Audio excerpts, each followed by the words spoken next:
इस कहानी के सभी पात्र काल्पनिक हैं। इस कहानी का उद्देश्य किसी की भी भावनाओं को ठेस पहुंचाना नहीं है।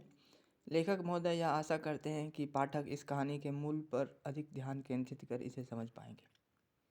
लेखक महोदय न तो किसी धर्म के विद्वान हैं और ना ही क्वांटम भौतिकी के, इसलिए किसी भी भूल चूक के लिए पहले से ही माफ़ी मांग लेते हैं। शायद हिंदू धर्म में कुछ ऐसा कहा गया है कि नारायण क्षीर सागर में शेषनाग की सैया पर लेटे हुए विश्राम कर रहे हैं और उनके हर एक सांस से एक ब्रह्मांड का निर्माण होता है, यानी कि ब्रह्मांडों की संख्या अनंत होनी चाहिए। लेखक महोदय अगर गलत नहीं है तो ऐसा ही कुछ क्वांटम भौतिकी में भी कहा गया है।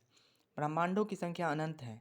इस सिद्धांत के अनुसार हर वह चीज़ जो हो सकती है किसी न किसी ब्रह्मांड में हो ही रही होती है। ब्रह्मांड अनंत है, ब्रह्मांडों की संख्या भी अनंत है और शायद इसे ही जैन धर्म में अनंतानंत कहा गया है। कहानी के परिप्रेक्ष्य में बात करें तो पाठकगण चाहे तो ये मान सकते हैं कि इस कहानी के पात्र और घटनाएं उस ब्रह्मांड के नहीं है जिसमें कि पाठकगण और लेखक निवास करते हैं।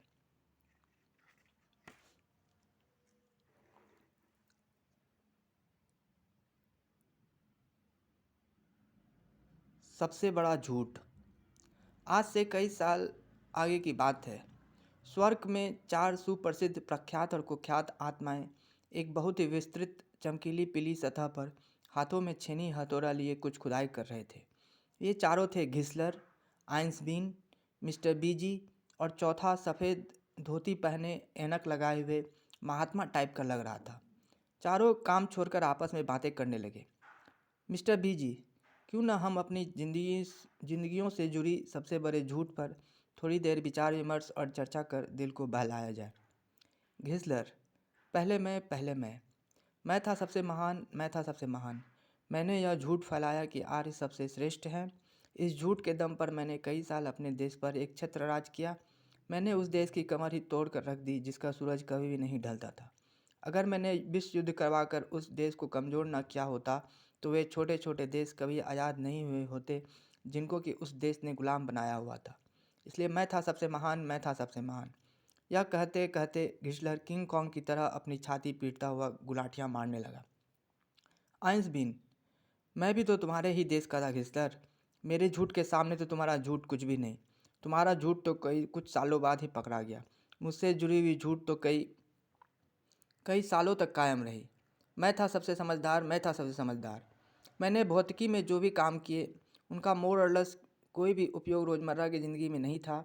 इसके बावजूद पृथ्वीवासी ने ना ही फैराडे ना ही मैक्सवेल और ना ही एडिसन को सबसे समझदार माना, बल्कि मुझे सबसे अधिक समझदार मानते रहे। वह भी उस सिद्धांत के दम पर जो कि वास्तविकता में मेरी पत्नी के थे। मैं था सबसे समझदार, मैं था सबसे समझदार। यह कहते कहते आइंसबीन एल्विस प्रेस्ले की तरह नाचने और गाने लगा। मिस्टर बीजी, मेरा झूठ सुनोगे तो तुम सबकी बोलती ही बंद हो जाएगी। मैं जो भी करने के लिए जाना जाता था उनमें से कुछ भी मैंने नहीं किया था।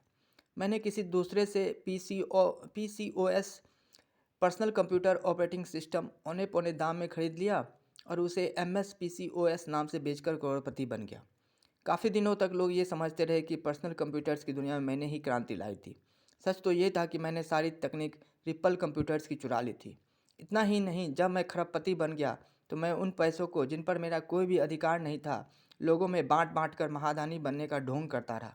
मैं था सबसे अमीर और महादानी, मैं था सबसे अमीर और महादानी। यह कहते कहते मिस्टर बीजी माइकल जैक्सन की तरह आऊ आऊ करता हुआ मून वॉक करने लगा।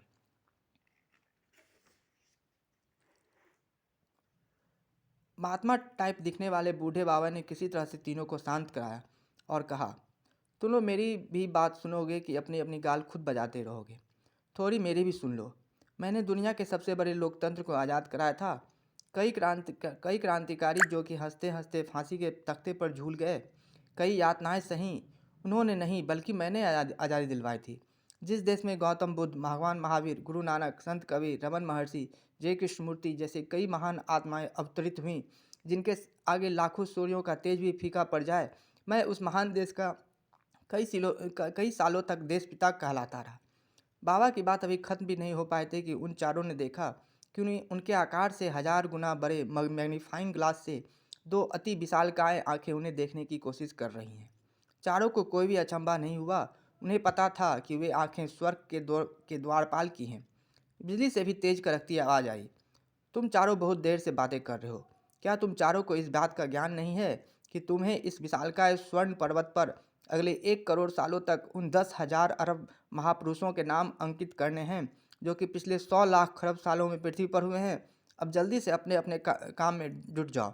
तुम चारों को आने वाले बहुत दिनों में ढेर सारा काम निपटाना है। चारों ने अपनी चारों ने अपनी शरीर से सारी ऊर्जा बटोरकर एक साथ चिल्लाकर कहा, क्या हमारे नाम भी स्वर्णाक्षरों में अंकित होंगे? स्वर्ग का द्वारपाल यह सुनकर इतनी जोर से हंसा कि चारों के कानों के पर्दे फटते फटते बचे। द्वारपाल के हंसने के कारण उसके मुख से इतनी जोरों की हवा चली कि हवा के प्रचंड वेग से चारों उस स्वर्ण पर्वत पर 100-200 मीटर तक उड़ गए। फिर द्वारपाल ने कहा, चित्रगुप्त जी ने तो तुम चारों को शॉर्टलिस्ट भी नहीं किया था।